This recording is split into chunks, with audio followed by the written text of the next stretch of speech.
खुद को युवा बताते बताते राहुल गांधी 52 साल के हो गए हैं, मगर उनकी बातों में आज भी 5वीं क्लास का बच्चा ही दिखाई पड़ता है। मतलब कुछ भी बोल जाते हैं, कभी ऐश्वर्या राय का जिक्र कर देते हैं तो कभी अमिताभ बच्चन का। इन्हें छोड़ राजनीतिक विषय पर कुछ बोलना भी चाहते हैं तो ऐसा बोल जाते हैं कि मानहानि का केस करवा बैठते हैं।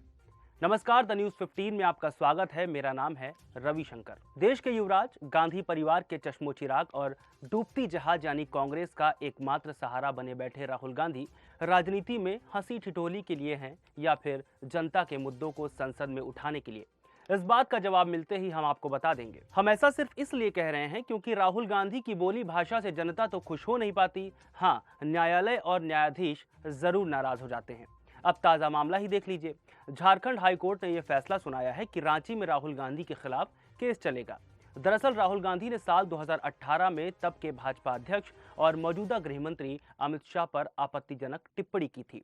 इस मामले में एमपी एमएलए कोर्ट ने राहुल गांधी को समन किया था। इस समन के खिलाफ हाई कोर्ट में राहुल गांधी ने अर्जी दाखिल की थी, जिसे हाई कोर्ट ने रिजेक्ट कर दिया है। अब जान लीजिए राहुल गांधी ने टिप्पणी क्या की थी। तो 8 मई 2018 के दिन कर्नाटक में चुनाव के दौरान राहुल गांधी बेंगलुरु में प्रेस कॉन्फ्रेंस कर रहे थे।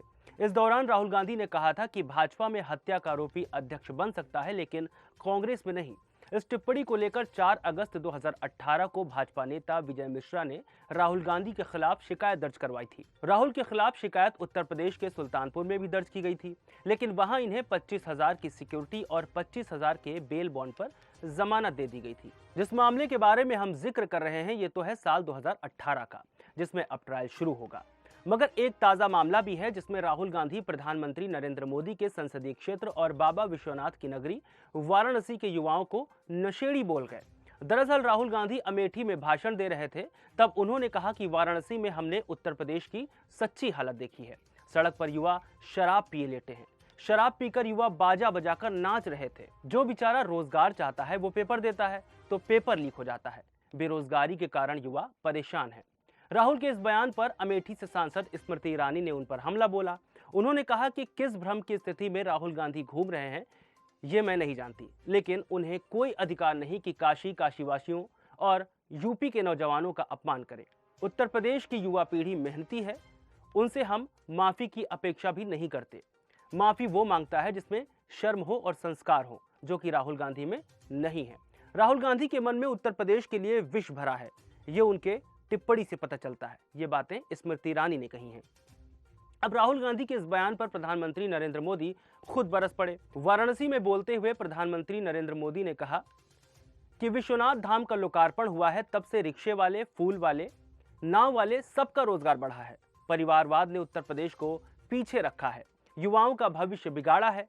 कांग्रेस के शाही परिवार युवराज का कहना है कि काशी के नौजवान उत्तर प्रदेश के युवा नशेड़ी हैं, इनके अपने होश ठिकाने पर नहीं है। मेरे काशी के युवाओं को नशेड़ी बोल रहे हैं, इनकी यही असलियत है, ये परिवारवादी हैं, युवाओं के टैलेंट से डरते हैं। ये इनके गुस्से का कारण ये है कि काशी और अयोध्या का नया स्वरूप जो इनको पसंद नहीं है वो आ रहा है, मगर ये बनारस है, यहाँ ये भ्रमित करने वाला पैंतरा नहीं चलेगा।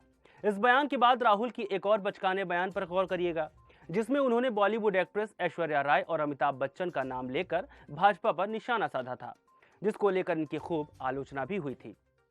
पहले जानिए कि राहुल गांधी ने बोला क्या था। उत्तर प्रदेश के रामपुर खास असेंबली के लालगंज इंदिरा चौक में राहुल गांधी एक रैली कर रहे थे। तभी उन्होंने कहा कि अयोध्या में राम मंदिर प्राण प्रतिष्ठा में प्रधानमंत्री मोदी ने देश की राष्ट्रपति द्रौपदी मुर्मू को न्योता देने की बजाय बड़े बड़े उद्योगपति और अमिताभ बच्चन समेत अभिनेताओं को बुलाया गया था। इसके बाद एक और रैली हुई जिसमें वो बोल गए कि अमीरों के लिए कालीन बिछी है और गरीबों के लिए कुछ नहीं। टीवी में ऐश्वर्या राय डांस करते हुए और अमिताभ बच्चन बल्ले बल्ले करते दिखेंगे।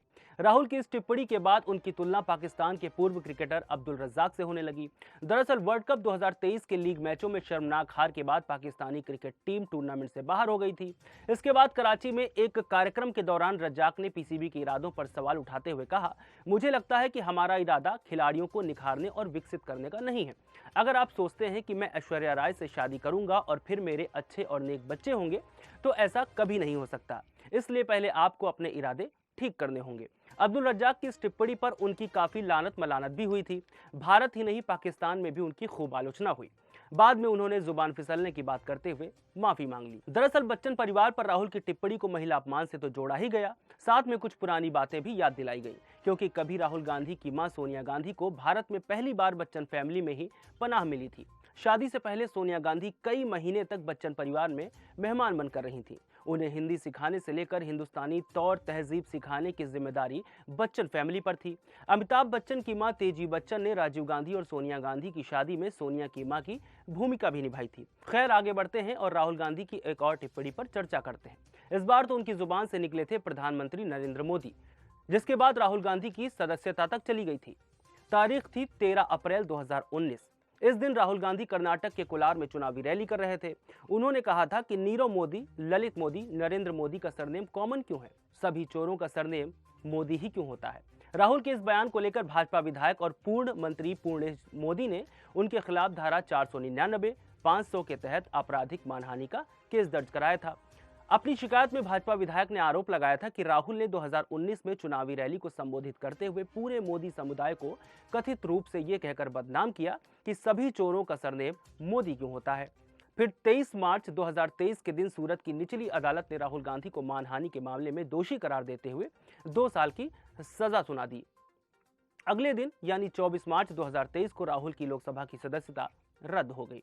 इसके पीछे का कारण भी जान लीजिए। राहुल गांधी केरल के वायनाड से सांसद हैं, लेकिन जनप्रतिनिधि कानून ये कहता है कि अगर किसी सांसद और विधायक को किसी मामले में 2 साल या उससे अधिक की सजा होती है तो उनकी सदस्यता संसद और विधानसभा से रद्द हो जाती है। इतना ही नहीं, सजा की अवधि पूरी करने के बाद 6 वर्ष तक चुनाव लड़ने के लिए अयोग्य भी हो जाते हैं। 2023 के ही 20 अप्रैल के दिन राहुल ने निचली अदालत के फैसले के खिलाफ सूरत सेशन कोर्ट का रुख किया था। सेशन कोर्ट ने राहुल की याचिका खारिज करते हुए कहा, सांसद और देश की दूसरी सबसे बड़ी राजनीतिक पार्टी के पूर्व प्रमुख होने के नाते राहुल गांधी को अधिक सावधान रहना चाहिए था। इसके बाद साल 2023 की 25 अप्रैल को राहुल गांधी ने निचली अदालत के फैसले पर रोक लगाने की मांग को लेकर हाईकोर्ट का दरवाजा खटखटाया था। 7 जुलाई 2023 के दिन राहुल को गुजरात हाईकोर्ट ने मानहानि मामले में सजा पर रोक लगाने से इनकार कर दिया था। साथ ही कोर्ट ने राहुल गांधी की ओर से सजा पर रोक लगाने की मांग को लेकर दाखिल याचिका को भी खारिज कर दिया था। हाईकोर्ट ने निचली अदालत के फैसले को सही माना था। 15 जुलाई 2023 के दिन राहुल गांधी सुप्रीम कोर्ट पहुंच गए। फिर 4 अगस्त 2023 के दिन सुप्रीम कोर्ट ने राहुल गांधी को बड़ी राहत देते हुए उनकी सजा और दोष सिद्धि पर रोक लगा दी है। अब आ जाइए साल 2014 में। राहुल गांधी ने मार्च 2014 में ठाणे जिले में एक चुनावी रैली को संबोधित करते हुए कहा था कि आरएसएस के लोगों ने ही महात्मा गांधी की हत्या की थी। इस बयान से विवाद खड़ा हो गया। आरएसएस की भिवंडी इकाई के प्रमुख राजेश कुंटे ने आरएसएस को बदनाम करने के लिए राहुल पर मुकदमा दायर कर दिया। दिसंबर 2015 में असम विधानसभा चुनाव के लिए प्रचार चल रहे थे। इस बीच राहुल गांधी को बारपेटा सत्र मठ का दौरा करना था, लेकिन बाद में उन्होंने दावा किया कि आरएसएस के लोगों ने उन्हें मंदिर में प्रवेश करने से रोक दिया था। इसके तुरंत बाद आरएसएस कार्यकर्ता अंजन बोरा ने राहुल के खिलाफ मानहानि का मुकदमा दायर कर दिया। उन्होंने आरोप लगाया कि राहुल गांधी ने महिला श्रद्धालुओं का अपमान किया था। इसके अलावा पत्रकार गौरी लंकेश की हत्या को आरएसएस से जोड़ना, सावरकर पर टिप्पणी समेत तमाम बार ऐसा हुआ है जब राहुल गांधी कटघरे में खड़े हो गए हैं। इतने गैर जिम्मेदाराना बयानों के बाद राहुल गांधी की फजीहत तो होती ही है, लेकिन वो सीखते नहीं हैं। जिसके बाद सवाल यही उठता है कि अगर विपक्षी गठबंधन या कभी कांग्रेस पार्टी देश में जीत भी गई और राहुल गांधी प्रधानमंत्री बन गए तो देश का क्या होगा। आज के लिए फिलहाल इतना ही। हमें ऐसे ही लगातार देखने के लिए द न्यूज़ 15 को सब्सक्राइब करें,